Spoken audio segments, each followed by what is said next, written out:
Hello, everybody, and welcome to you watching on TTG's Facebook page. Senior reporter Tom Parry here, and welcome to the latest of our TTG face-to-face interviews, where we speak to industry leaders about how their sector is coping with the challenges posed by the coronavirus COVID-19 pandemic. This morning, I'm joined by Clia's Andy Harmer. Andy, how are you? Lovely to have you here. Good morning. I'm good. How are you? I'm very good, thank you. Thanks for joining us. I wish we could be speaking under more happier times than what's happening to the industry currently. I know, as everyone will be aware, cruises has really been in the spotlight around sort of coronavirus in recent times. I wonder if you could sort of start by sort of just assessing the situation for us from a Clia perspective, operationally, and how things you've been getting up to things in the last few weeks. Yeah, thanks, Tom. It's clearly been a challenging time for the cruise industry, as you alluded to, but actually so too the wider travel sector and for our travel agent partners and tour operators that we work with as well. So much of our time over the last few weeks for the industry has been spent ensuring that our guests and our crew return to port. So, as you'll know, about 3 or 4 weeks ago, time flies, I guess, but over the last 3 weeks, cruise industry announced a voluntary suspension of operations, and really the focus was ensuring that crew and guests returned to port. And I'm pleased to say that our ships have now all returned to port. So that's really been the focus of the industry for the last few weeks.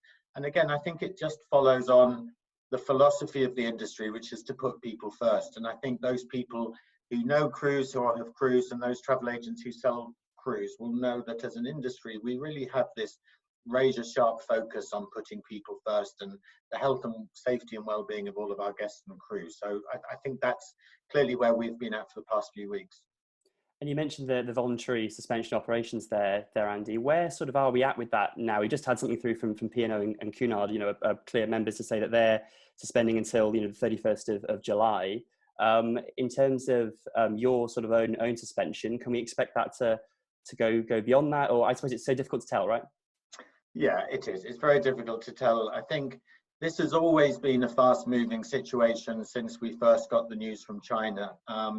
And let's be clear, it's a global pandemic. It's affecting all of our lives. It's affecting businesses across the world in every sector. And I don't think cruise or travel are any different to that. And also, we should forget that we're also in the hospitality and leisure sectors as well, who also have been hugely affected. So I think it's a case of that we will sail again when the time is right, and we will work with health authorities, with local port health authorities. We'll work with governments and the EU and the World Health Organization to ensure that the time is right for when we restart those operations. And in terms of what you as Clia have been doing with the executive committee, there's some fantastic industry leaders on that board. How many times have you been meeting during this crisis? Is it a regular thing? And what are some of the conversations that you've been having? Well, and I think one of the roles of Clia has always been to bring people together, and I think that's true when the times are great, and it's also true when the times are challenging. So absolutely, our focus at Clia has been to bring those people together. So to bring together cruise lines and experts, to bring together our executive committee, our working groups, our travel agent advisory group, and really to talk about what we can do as an industry. And I think one of the things about coronavirus and the current crisis is that this is quite clearly a global industry issue. So this is affecting all of our cruise lines, but also all of our cruise partners, our travel agents, our ports, etc. So yes, so we've been meeting the executive committee at least once a week. We've been meeting with our European colleagues 3-4 times a week. We've been having meetings with government. We've been having meetings with ports and destinations and so on and so forth. And this really is an opportunity, I think, for us to work together even more closely than we have done in the past, because this is a tough time for the travel industry, and we need to respond to that responsibly and carefully, and build that trust and build that future. I think the terms of collaboration you said there was great, and in terms of a project that you've been working on, which was released this morning, are some quite incredibly sobering stats of cruises impact on the UK economy and, you know, the results of a suspension of operations will have. You know, just pulling some out here. I know that we can go into more detail, but, you know, you said if a 60-day suspension was to happen, you know, from the UK, that's around 8,000 jobs, both indirect and sort of non-direct. And if a 90-day suspension was to happen, that's, you know, 14,000 jobs. I wanted to ask Andy, there's some really, really hard-hitting stats. Like, what do you plan to do with this information now? It's good to have it out there, but are you going to walk up, you know, get to number 10, get to Westminster and say, look, let's start taking the cruise industry more seriously? Do you think it's the government undervalues cruise? Yeah, that's a great question. I think absolutely the government understands the importance of cruise. I think certainly we have, I've been having regular meetings on behalf of the industry with the Maritime Minister, for example, and we've been talking to some of the other departments as well, such as the FCO, etc. So I think there are people in government who do understand the importance of cruise, and there are others that we need to keep educating and keep explaining. I think the other reason that we wanted to bring those stats out is not just to talk about the figures, but actually to talk about the people that sit behind those figures. So when people talk about the cruise industry, they tend to think about the ships and they tend to think about the ports, and maybe they think about the travel agents as part of that community. But actually, as an industry, we've been sailing for over 100 years. The modern cruise industry has been sailing for around 50 years. And so we have built up in the UK really important networks of business. So that we buy local produce, we buy local products, we buy, artisan beers, for example, or gins that are produced in the UK. We work with carpet fitters, and we hire baggage handlers. We hire people who offer catering in the port terminals. So these are real people that are being affected by the current crisis. But what it does mean is that when we are able to sail again, and again, I should stress that we will only do that when the time is right, but when we are able to sail again, that means that that boost to the economy at the right time will be also really important. And I think the other thing I'll say is that we take guests to places that actually benefit hugely from tourism. And that's in the UK and further afield, of course. So think of some of those coastal communities that we support with our operations. So whether it's Portsmouth or Southampton or Liverpool or Tyneside or, and so on and so forth. So we're real drivers we will be real big drivers of that economic recovery when the time is right as well. Do you think government will sit up and listen? Is it a case of canvassing MPs? I know you mentioned a lot of coastal communities there. Like, how do you sort of get some traction on this? Well, again, I think we've been fortunate that the government has been listening. I think the government has been engaged with the cruise industry. I think there are parts of the government that understands the importance of the maritime industry overall, of which cruise is a part. But I think we continue to have to tell our story. And I think that, again, the same is true of the travel industry. We need to continue to tell our story because we're all facing challenging times at the moment. These are difficult times for us all to get through. And we need to tell that story to as many people as possible. I know you said you think that definitely some parts of the government are taking cruise really seriously. Of course, there was that almost sort of infamous, like, iconic moment where Boris Johnson stood up and specifically said to over 70s with health conditions, do not cruise. I just wanted to ask Andy more detail on that. Whether Clia knew that was coming, perhaps had you been told, or was it a shock for you to hear that? I think it's always disappointing when.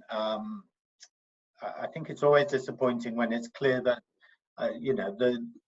the industry hasn't been able to explain some of its policies and procedures. I think if we go back, the cruise industry has always invested in health protocols and screening. All of our ocean ships have hospital facilities on board, have medical staff on board. We always do medical screening for all of our guests. So we had a lot of protocols. We've always had a lot of protocols around sanitization and cleaning in place already. And of course, we enhanced those early part of this year. And, and we're using this time whilst operations are suspended to look again at those and to work with health authorities to strengthen those. But, I think that we continue to simply have to do the right thing. So as an industry, it was the right thing to do to suspend operations. So it's the right thing to continue to tell our story. So yeah, that story is a really, really important one. It definitely is, and like you said, we spoke before on this. It's the people behind the figures, the people behind the ships, isn't it? It's all that stuff. But so, do you think the government was rash then, just to come out and say, do you think the media spotlight on certain ships in quarantine, or having certain flu related cases in the lead up to it? Do you think the government sort of tarred all crews, if you like, with one brush and said, just don't cruise? I think it was that was sort of naive of them. No, it would be wrong of me to comment on media, particularly talking to a member of the media. Certain media.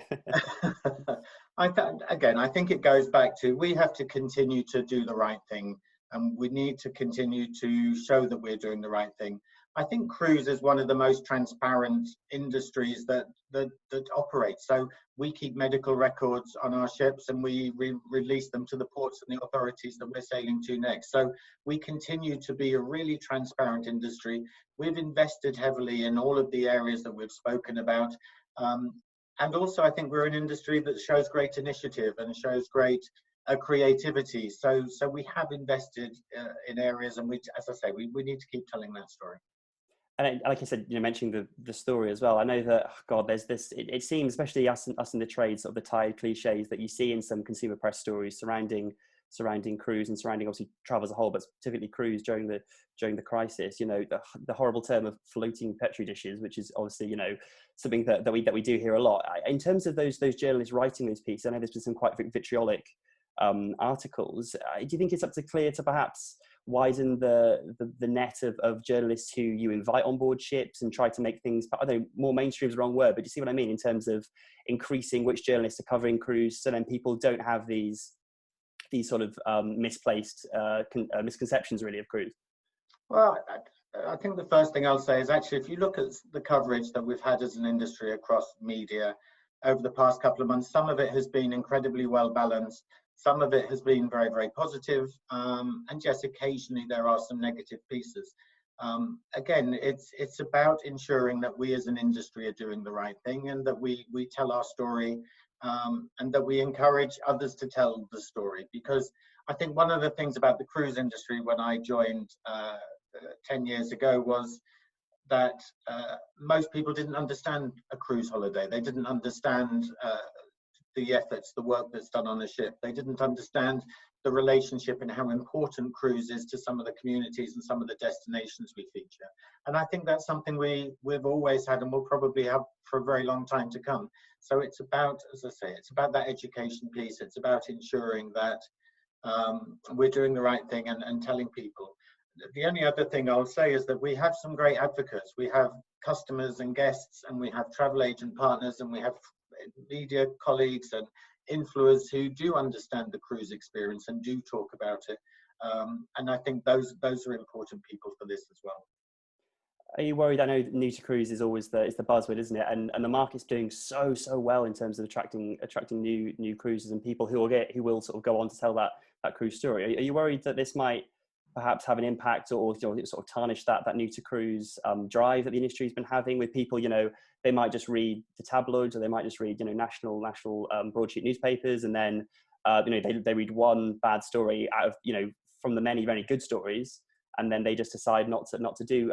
What do you think? You need to sort of step up promotion, or step up yourselves as an industry to say more? How do you get around that? Well, I think we're currently suspended sailing, and when the time to travel comes, I know that people will also choose to cruise again. I think you also have to remember that there are people who choose a cruise for the first time for a variety of reasons, for a variety of and base it on a variety of opinions. So they could hear their friends or their colleagues or their family talk about their last cruise experience. They could. The appeal could be some of the destinations that are featured. It could be some of these specific entertainment or dining options. So I think there are lots of reasons why people take a cruise holiday, and will always take a cruise holiday. And I think regardless of whether they're new to cruise or whether they're people that have cruised a long time in the past, I think when the time is right and we set sail again, and when travel opens up and people start traveling again, then I'm sure that people will start cruising again. Do you think, obviously, when things do open up, that Lines and Clia, in terms of helping them, will have to promote themselves differently? Or I know that it's probably the same for many travel businesses, isn't it, in terms of they don't want to go too gung-ho, too away, perhaps look insensitive, but do you think that maybe messages and marketing might have to change a little bit, or I know some people have said it might take a while for the industry to bounce back. What do you think? I think it's about making sure that we have the right resources and the right information available to the right people. So again, some of our focus over the past couple of months as Clia has been to make sure, as part of that transparency, as part of that openness that the cruise industry has, it's about making sure that we give the right information at the right time to the right people. And I think, to your point, I think that will be important. And of course, our travel agent partners are a hugely important part of that as well.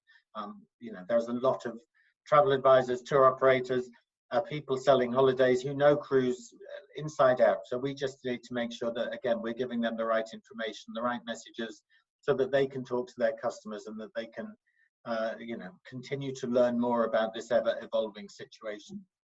And I think that's it, especially around giving them the right tools and information around health and safety and onboard procedures, which are legion in terms of now. There's so many great things going on. Do you think that the cruise industry will have to sort of change how they do things, perhaps, or just even the first instances of redeployment have to sort of look to add more, or be seen to be looking to add more? I think we spoke to MSC Cruises UK MD Antonio Paradiso, and he mentioned perhaps introducing social distancing at least for the first sort of few months. And I know Emirates have this COVID-19 test, by the boarding gates that they do now, which you get a result within 10 minutes. Obviously, we're not sure how widely that's been rolled out, but you think that cruise will have to introduce some more measures to be seen to be doing more? I go back to the fact that we're part of the leisure and hospitality industry, if you like, and I think we all have to change and we all have to respond to this ever-evolving situation. I think it's probably too early now to say what exactly those measures will be, and when they'll be, and when it's right to sail, because we really rely upon those health authorities, those global health authorities, local health authorities, to really work with us to understand how we can best operate under these conditions. So it's about, what more protocols can we introduce? Is it more enhanced pre-screening at embarkation? Is it about the medical staff and the equipment we have on board? Is it about the cleaning and sanitization routines, etc., etc.? Is it, so there's lots of things that we need to put into that mix. And I think, as I say, when the time is right, and we've worked closely with all of those different bodies, we'll be able to give a very clear answer to the question. I suppose it's a matter of time, isn't it? It's still a rolling, very much on a journey with it, aren't we? Yeah, and look, even simple things like going to the shops and buying food currently are so disrupted and so different, in a way that we wouldn't have expected even 3 weeks ago or 4 weeks ago. So I think, we continue to understand what the government's saying and what the medical authorities are saying, and we continue to watch this evolving situation. Yeah, you mentioned you were speaking with the government and speaking with maritime ministers, and how often are you doing that? Is that sort of regular? Are they calling you? Are you calling them? How much sort of feedback are you getting from Westminster right now, Andy? So Clia is part of those discussions we're having with government. We're joined, of course, by some of our cruise line partners. We're joined by some other stakeholders as well, such as the ports, for example, who are also having conversations. So I think it's part of a government approach to understand what the next steps might be and how the government can support, because as the figures that we released today, this is obviously having an impact on the economy and having an impact on people. So yes, they are regular conversations, and those conversations will, I'm sure, continue and develop as we move through the stages through which we deal with this pandemic. But it's encouraging that the government is reaching out both to cruise, but also to the aviation industry and the ports and all the other stakeholders within the travel industry. It is encouraging. What kind of things are you discussing? I know we've seen sort of some cruise bosses say that although the airline industry, aviation sector was quick to come out and say it needs a bailout, say it needs money, say it needs support, but they perhaps said that maybe cruise had been undervalued in that sense. Like in these meetings, are you talking about sort of financial help for companies and about sort of helping employees and workers during these hard times? Well, so the conversations include the government schemes that they have offered to all businesses. Then we certainly haven't talked about specific cruise industry measures in that way. But as I say, actually much of the focus of the industry over the past 3 or 4 weeks has been about ensuring that we can repatriate our guests and crew from those ships that are still at sea. So, and that was a hugely complex situation. It was unprecedented. particularly as airports were closing and as airlines were stopping. So actually the government played a role in ensuring that we could continue to repatriate our guests and our crew, and that the ships could return to port. So that's certainly been a focus. I think, you know, we hope that we can now look forwards and look and onwards and upwards about what those next stages may be. But that, you know, we continue to listen to what the government plans are and what their policies are, but also we continue to state the case that we are an important driver, or we will be an important driver for economic growth and recovery as you know, as the months go on, but also that we're important for those coastal communities and those other people who supply the industry. So I think it's been important time and a good opportunity to do that. Yeah, absolutely. You said you're on the BBC, sort of recording that and getting that national coverage, which is absolutely fantastic. I know in terms of the financial impact, there's of course, you know, cruise sellers and retailers, travel agents who are also in a really difficult position right now. How is Clia going to sort of support agents through the recovery almost? Do you have a plan of how you can give them, you know, the right information and the right resources? You know, to obviously we don't know right now when things are going to get back to normal, but are you sort of getting that planned out now, how to support them going forward? Yeah, I think, you know, as we have done over the past few weeks, we've developed resources and training tools and messaging as and when we've been able to do that. But, you know, we need to be aware that these are still very early days, and, you know, there's a lot of other things that we're doing because, you know, the time is not right to sail right now. We did the right thing by suspending operations, and we, you know, so some of that work has really been focused around that and ensuring that our guests and crew at sea are well looked after and can return to port. And yes, then of course we continue to have our working groups as well. So we're talking to our trade engagement working group, who helps us set our policies for how we work with travel agent partners. We have our travel agent advisory council, who again feed into that, and we'll respond to their needs and we'll work with them to make sure that they are well supported, that they have the right means and that they have the right information at their fingertips. What would you say to some agents? I know we sort of speak to loads who are saying that, you know, perhaps customers are a bit wary, or they are trying to ask sort of how you can alleviate fears around cruise. I know as we said, it's no difficult, really, no different even to other industries, but obviously it's been in the headlines and been in the spotlight of the media so much. What would you sort of say to agents who have customers, you know, wary about rebooking their cruise, or, you know, first timers who were thinking about it but aren't not? Is there any sort of advice you perhaps be able to give to agents to tell their customers? Well, I think it starts with explaining that the cruise industry has always done the right thing. So that's, you know, those protocols that already existed on our ships around health and safety and well-being way before this year. It was about how quickly we responded to that ever-changing situation earlier in the year, and it was about making the right decision around that suspension of operation. But I think it's a question that applies to the entire travel industry, and indeed to the whole hospitality industry, because we're, you know, if you think about it, we also have to bear in mind that we're different, and we're thinking differently about how we go to restaurants or cinemas or to attend conferences or any of that other activity. So I think that trust is really important, and explaining and being transparent is really important, but we also have to set into context, I think, that all other areas of our leisure and life will be impacted by this. Did you feel like it's just been sort of fighting fires since, you know, if you go back to sort of January, February time when coronavirus just sort of started? You've constantly been having to say that message out to get people to sort of listen and say, you know, it's not just cruise being the ones impacted. Just because people see a ship on the news, they don't assume that cruise is sort of the harbinger of the virus, right?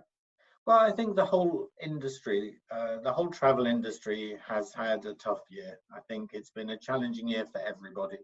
I think that travel agents' focus, certainly in the early parts of this year, were about, you know, cancelling and rebooking and looking after existing customers, and sometimes working with customers to repatriate them, whether from a cruise or from other type of holiday.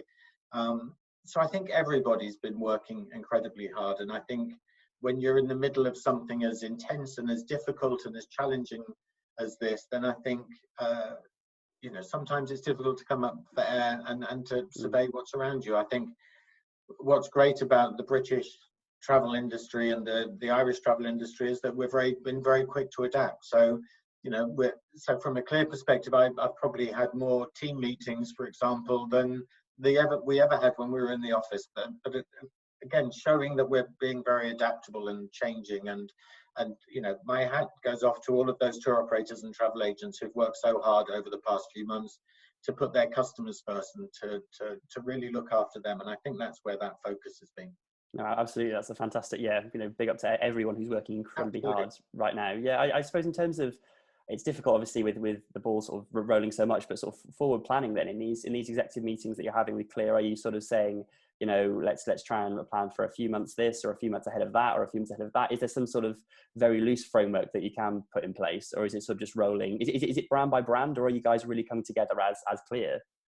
I think it's a combination. I think brands will continue to make the right commercial decisions for them, and will continue to look after their teams, look after their crew, look after their ships, and of course that's important that they do that. But I think as I said, one of the great things about Clear is that we can all share best practice. We can all share this experience together and kind of try to understand what's happening. But again, one of the benefits of our industry is that there are lots of stakeholders who also have opinions and also have priorities, and so that's why it's so important that we continue to work with governments in the EU and also the health authorities to make the right decisions at the right time as we go through this crisis. So I think it's a great thing that we always look for silver linings, I guess, when times are really tough. And I think one of the silver linings, hopefully, that as a travel community or as a cruise community, that we're working even closer together than we ever have before.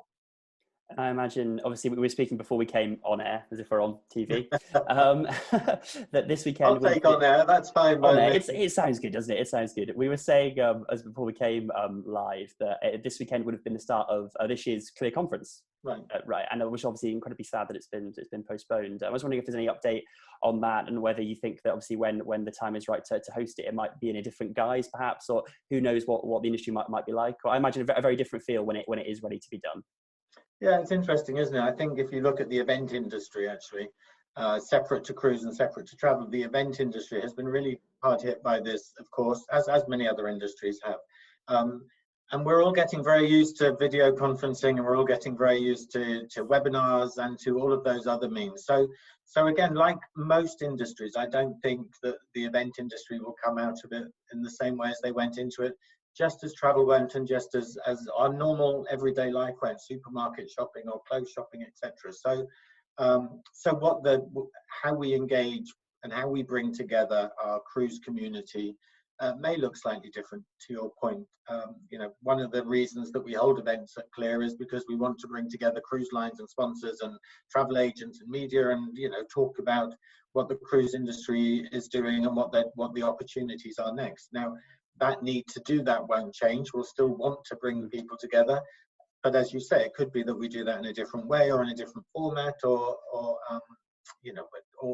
and that will happen whenever, again, the time is right. I know that's a phrase I've used a lot today, but we're aware that agents are still very busy. We're aware that a lot of agents are at home still and not even thinking about events or networking or that kind of thing. So when the time is right, we'll develop those plans further, and again, we'll do that in consultation with our working groups and our executive committee and everybody else who feeds into us.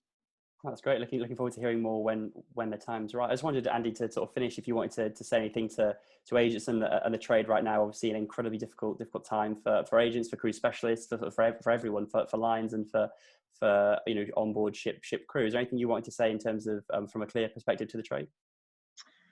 Well, firstly, to say thank you. What's been interesting has been watching social media over the past few weeks and months, and I think that support for the cruise industry from those people who know ships and know protocols and know how cruising works has been fantastic. There's been lots of images shared and lots of stories and videos shared, and I think we have to remember that one of the reasons that we're in this industry is because of the people, and the people are central to this. And whether it's our crew on board, whether it's our guests who we've been able to repatriate, or whether it's our some of our head office teams who are working from home, or whether it's our travel agent partners who are at home and still continuing to deal with customers, I think we're all doing what we can at this difficult time, and I think that's what will get us through, is that determination to see the other side. Absolutely, the cruise sector is incredibly resilient, so it's good to hear that. And thank you to everyone who's watched us live on Facebook today. You can catch up with the video as well on the TTG website once this is done. But Andy, thank you again very much for your time. I know you got up incredibly early this morning, didn't you? About 4 o'clock for BBC? It was early. The sun wasn't up, but it's always a pleasure. Always a pleasure to talk to you. Thanks, Tom. Thanks very much for your time, Andy. Take care and all the best. Thanks a lot.